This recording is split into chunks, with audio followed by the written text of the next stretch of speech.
Vamos a darle la palabra ahora a la doctora Denis Álvarez y Casa, quien colabora con el Seminario de Estudios de la Globalidad en la Facultad de Medicina y el Instituto Nacional de Psiquiatría, y va a tocar los aspectos clínicos del tema. Adelante, doctora. Hola, buenas noches.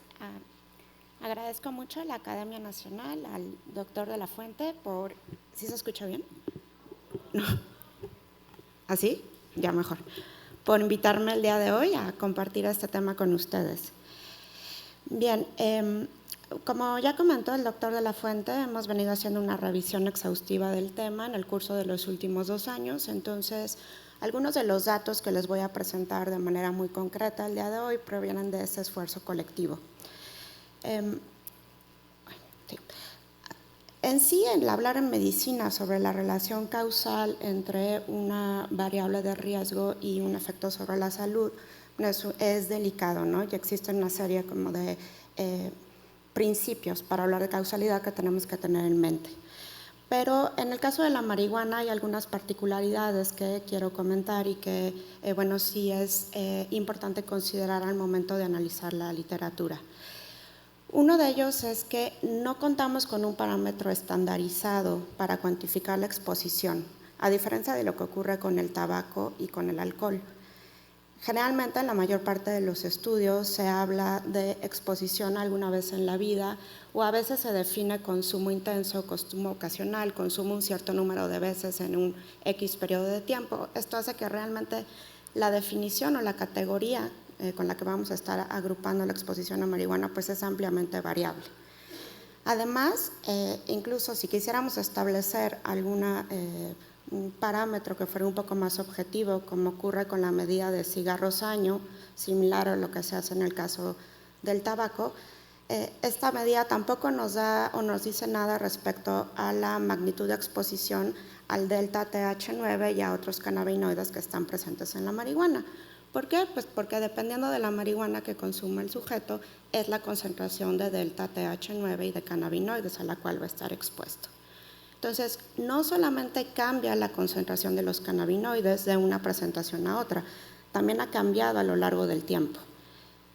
Esta gráfica lo que está mostrando es el porcentaje promedio de THC de acuerdo a los resultados del programa de monitoreo de muestras confiscadas de marihuana que realiza el Instituto de Drogas de los Estados Unidos. Lo que podemos ver es que entre 1980 y el 2008 se ha incrementado la concentración promedio de delta THC aproximadamente 6 veces, ha pasado de 1.5 a 8.8. Entonces, ¿cómo podemos comparar los resultados de estudios transversales que fueron hechos en 1980 con los resultados de estudios transversales que se están haciendo actualmente, o cómo estos cambios ha podido influir en el resultado de los seguimientos a largo plazo de los estudios de corte? Definitivamente tiene un peso importante al momento que analizamos los resultados.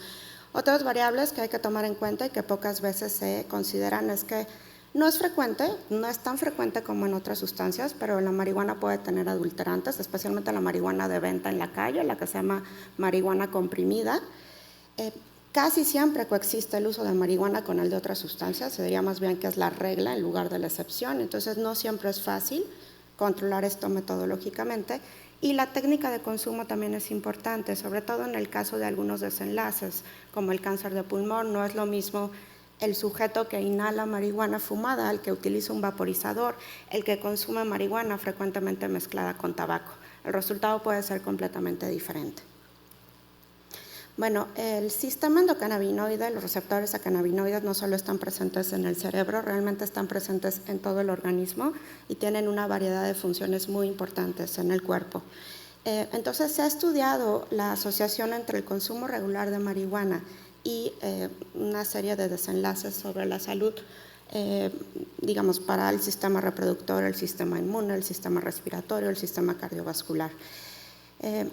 Ha resultado sorprendente que algunas asociaciones que se había pensado que serían fáciles de establecer, como por ejemplo el que la inhalación regular de marihuana llevaría al desarrollo de enfermedad pulmonar obstructiva crónica, al igual que ocurre con el tabaco, ese tipo de asociaciones no se han podido probar satisfactoriamente y al contrario, otras relaciones que no se sospechaba que existían empiezan a emerger, como puede ser la relación entre consumo regular de marihuana y problemas en la fertilidad femenina. Por mi campo de interés y, bueno, porque creo que en particular el grupo de Marihuana y Salud está interesado en orientar los esfuerzos preventivos hacia los grupos vulnerables, ahorita lo que voy a hacer particularmente en los minutos que me quedan, que es muy poco tiempo, es hablar de la relación que existe entre el consumo de marihuana durante la adolescencia y el desarrollo de trastornos psiquiátricos y alteraciones cognitivas. Específicamente, trastorno depresivo mayor y trastornos psicóticos. Bueno, durante la intoxicación con marihuana se presentan fallas en algunas funciones cognitivas, como la coordinación psicomotriz, el tiempo de reacción, la memoria a corto plazo. Y se sabe que algunas de estas alteraciones persisten más allá del periodo de intoxicación. A esto le llamaríamos alteraciones cognitivas persistentes. Los estudios realizados en los consumidores regulares de marihuana respecto al tipo de alteraciones cognitivas que presentan han dado resultados inconsistentes, y esto tiene que ver no solo con los puntos que ya les comenté que puede ser muy complicado, ¿no? el realizar este tipo de investigaciones con usuarios de marihuana, también a que se utilizan distintas pruebas neuropsicológicas y sobre todo a que el tiempo entre el último consumo y la realización de la prueba también es muy variable entre las diferentes investigaciones. Entonces, realmente sacar conclusiones de este tema resulta sumamente complejo. Bueno, aún así lo que en este cuadro les muestro es como un resumen yo creo que son más de 20 o 30 estudios y un poco la evidencia que tenemos respecto a las alteraciones cognitivas. Está dividido en adultos y en adolescentes y en abstinencia temprana y abstinencia tardía. Hablamos de abstinencia temprana, en los estudios se define normalmente desde 8 horas del último consumo hasta los primeros 5 días. Como recuerdan, creo que lo comentaron ya, el tiempo promedio de vida del delta THC puede ser de hasta 7 días y los metabolitos permanecen almacenados durante más. Entonces, se piensa que en la abstinencia temprana incluso parte de los déficits cognitivos todavía podrían ser producto de los cannabinoides circulantes. Y en abstinencia tardía no hay una definición tampoco, digamos, que se utiliza de manera homogénea, pero generalmente se habla a partir de las 2 o 3 semanas para el fin de los estudios cognitivos. Entonces, sin entrar en mucho detalle, hay algunas cosas que sí podemos ver en el cuadro. La primera es que, bueno, el tipo de alteraciones cognitivas que se han descrito alteradas en adultos y en adolescentes son similares, con excepción de la memoria de trabajo. La memoria de trabajo es una función cognitiva, una función relacionada con las funciones ejecutivas, que sí se ha encontrado alterada en los adolescentes consumidores regulares de marihuana, pero no en los adultos. El segundo punto es, si ven las flechas que tienen el asterisco, esto quiere decir que esa función se ha encontrado disminuida, pero únicamente en los adultos que tuvieron un consumo de marihuana de inicio en la adolescencia. Entonces, si podemos ver, todas las flechas con el asterisco corresponden a funciones ejecutivas. Las funciones ejecutivas dependen del desarrollo de la corteza frontal, la corteza prefrontal específicamente. Entonces, quiere decir que la persistencia de alteraciones en funciones ejecutivas en los adultos durante la abstinencia tardía parece estar relacionado con la edad de inicio del consumo de marihuana. Y bueno, el tercer punto que se puede ver ahí es que mientras en los adolescentes las fallas atencionales persisten pasadas las 3 a 4 semanas desde el último consumo de marihuana, en el caso de los adultos, estos déficits mejoran más rápidamente. Bueno, ¿y qué ocurre con aquellas fallas que siguen presentes después de las 3 a 4 semanas del último consumo de marihuana? ¿Cuánto tiempo continúan? ¿Son reversibles o no son reversibles? Tenemos todavía poca información al respecto porque son estudios complicados. Realmente no hay seguimientos a muy largo plazo de este tipo de sujetos. Aquí les puse en 3 colores diferentes, dependiendo de lo que se sabe hasta el momento. Bien, en azul están marcados que son los déficits en la memoria y en la fluencia verbal en adultos. Parece ser que estas funciones sí mejoran o sí vuelven a su normalidad después de 1 a 3 meses de abstinencia. En amarillo están marcadas aquellas funciones que todavía no sabemos si después de las 4 semanas de abstinencia vuelven o mejoran los déficits que todavía son detectables, Parece que aquí la mejoría o la remisión del déficit va a estar muy relacionado con la edad de inicio. No es lo mismo iniciar el consumo de marihuana a los 15, a los 16 o a los 17 años, y con la magnitud de exposición. Y en rojo están, si es que se han realizado estudios, son muy poquitos, pero bueno, se ha encontrado que después del mes de abstinencia no hay cambios en esa función, y como pueden ver, bueno, los únicos cuadros en rojo están en el caso de los adolescentes. Este es un estudio pues más o menos reciente y que creo que es relevante, importante que lo conozcan.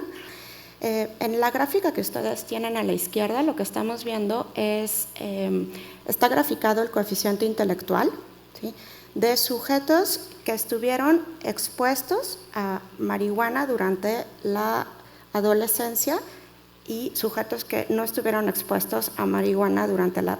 perdón, lo dije al revés. En la gráfica de la izquierda, lo que está graficado es el coeficiente intelectual. En las primeras barras se refiere al coeficiente intelectual de los sujetos que no son consumidores frecuentes de cannabis. En el estudio se definió como no consumidor frecuente aquel usuario de marihuana que consume menos de 4 veces a la semana. En la gráfica del lado derecho están los usuarios frecuentes. Ay, creo que tengo aquí un señalador, va a ser mucho más fácil. Sí. Listo. Aquí están graficado el coeficiente intelectual de los usuarios frecuentes, definidos como aquellos que consumieron marihuana 4 o más veces a la semana o que cumplieron criterios para ser dependientes a marihuana. Estos dos grupos iniciaron el consumo de marihuana durante la adolescencia. De este lado derecho, digamos, tenemos las gráficas equivalentes, aquellos que fueron consumidores de marihuana no frecuentes y frecuentes, pero que iniciaron el consumo de marihuana en la edad adulta. Lo que señala la flecha roja es que en aquellos sujetos que iniciaron el consumo de marihuana antes de los 18 años de edad, con un parámetro de consumo frecuente, se encontró una diferencia, una disminución significativa en el coeficiente intelectual respecto a la medida que se tomó en estos sujetos a los 13 años y luego a los 38. Como se puede ver, en ninguno de los otros dos grupos realmente hubo una diferencia significativa. Bueno, entonces podemos concluir que las alteraciones en los adolescentes, en las funciones, algunas funciones ejecutivas, persisten por más tiempo, que en los adultos la reversibilidad de los déficits va a depender de la edad del inicio del consumo, y bueno, que en el caso de que el consumo inicie durante la adolescencia y este sea frecuente, es posible que se presente una disminución en el coeficiente intelectual. Con respecto a la depresión, bueno, la coexistencia entre depresión y consumo de marihuana es frecuente. Los usuarios de marihuana tienen cerca de 2 veces más riesgo de cursar con una depresión. Estos son datos provenientes de estudios poblacionales. Es más evidente la relación en el caso de las mujeres y el riesgo se incrementa conforme aumenta la intensidad del consumo. Entonces, podemos suponer que el consumo de marihuana lleva a o aumenta el riesgo de un trastorno depresivo mayor, o que el trastorno depresivo mayor confiere riesgo de consumo de marihuana. Esta segunda hipótesis o posibilidad, que normalmente llamamos teoría de la automedicación, en realidad no ha logrado ser probada prácticamente en ninguno de los estudios. Es decir, parece ser que el trastorno depresivo mayor no es sí un factor de riesgo significativo para que el sujeto empiece a utilizar marihuana. Pero la otra relación sí es cierta, es decir, el consumo de marihuana sí puede aumentar de manera discreta el riesgo de que un sujeto presente un trastorno depresivo mayor, aproximadamente aumenta en un 50% el riesgo. Algo importante aquí de notar es que los adolescentes son mucho más vulnerables que los adultos, es decir, un adolescente que consume marihuana va a ser mucho más vulnerable o va a tener mucho más riesgo de desarrollar depresión que un adulto. ¿Y qué ocurre si el inicio qué ocurre con los sujetos que consumieron marihuana en la adolescencia? Esos sujetos tendrán más riesgo de deprimirse en la edad adulta. Hay un estudio muy conocido, que es este, que proviene de 17 países, es un estudio por parte de la Organización Mundial de la Salud, en el que refirieron que hay un incremento ligero en el riesgo de que un sujeto que consumió marihuana antes de los 17 años se deprima en edades posteriores. Al hacer el análisis, lo cierto es que encontraron que parte de esta asociación estaba mediada por los trastornos de conducta, más que como un verdadero riesgo que confiriera la marihuana para la depresión. Y otros estudios no han logrado comprobar que el consumo de marihuana en la adolescencia confiere un riesgo de depresión durante la edad adulta. Entonces, lo que sí podemos decir es, los adolescentes que consumen marihuana tienen más riesgo de deprimirse. Este riesgo parece no persistir hasta la edad adulta. Y bueno, ya para terminar, el tema de marihuana y psicosis es un tema muy interesante. Creo que es de los que más se ha hablado, entonces pues también es el que menos le voy a dedicar, o sea, nada más quiero puntualizar un par de cosas. Sí, los estudios longitudinales nos demuestran que el consumo intenso de marihuana, nuevamente definido de manera arbitraria por cada autor, puede conferir un riesgo de que el sujeto presente algún tipo de trastorno psicótico persistente, no necesariamente esquizofrenia. ¿Cuáles son los factores que hacen que un sujeto que consuma marihuana sea vulnerable a desarrollar un trastorno psicótico? Uno de los más importantes es el inicio temprano en el consumo. Por ejemplo, hay muchos estudios que ya lo ejemplifican, pero bueno, esta cifra, ¿no?, es como para darles una idea. El consumo de marihuana antes de los 15 años incrementa hasta 10 veces la probabilidad de que un sujeto curse con síntomas psicóticos hacia los 26 años. Sin embargo, bueno, es claro que no todos los adolescentes que consumen marihuana desarrollan psicosis, ¿no? Pues aparte son los principales consumidores. Lo que se ha visto es que este riesgo de que el consumo de marihuana en la adolescencia deriva en un trastorno psicótico en etapas posteriores de la vida está moderado genéticamente. Eso es justamente lo que muestra esa gráfica. Estamos viendo en verde el porcentaje de sujetos que fueron diagnosticados con trastorno esquizofreniforme a los 26 años y que fueron usuarios de marihuana en la adolescencia. En azul está igual, representa a los que no fueron consumidores de marihuana durante la adolescencia, y están agrupados, ya estoy terminando, dependiendo del genotipo de una enzima. Lo que podemos ver es que si el sujeto tiene cierto genotipo en esta enzima, el riesgo de que desarrolle esquizofrenia después de haber consumido marihuana en la adolescencia es 10 veces mayor, mientras si tiene otro genotipo, que sería el MET-MET, los que están hasta la derecha, no tiene más riesgo independientemente de si consumió o no consumió marihuana durante la adolescencia. Entonces, bueno, creo que pues una de las cosas que sí vale la pena preguntarnos es si ya sabemos que verdaderamente el consumo en la adolescencia implica un mayor riesgo, bueno, ¿qué tipo de políticas tenemos que implementar para proteger efectivamente a los adolescentes? Muchas gracias.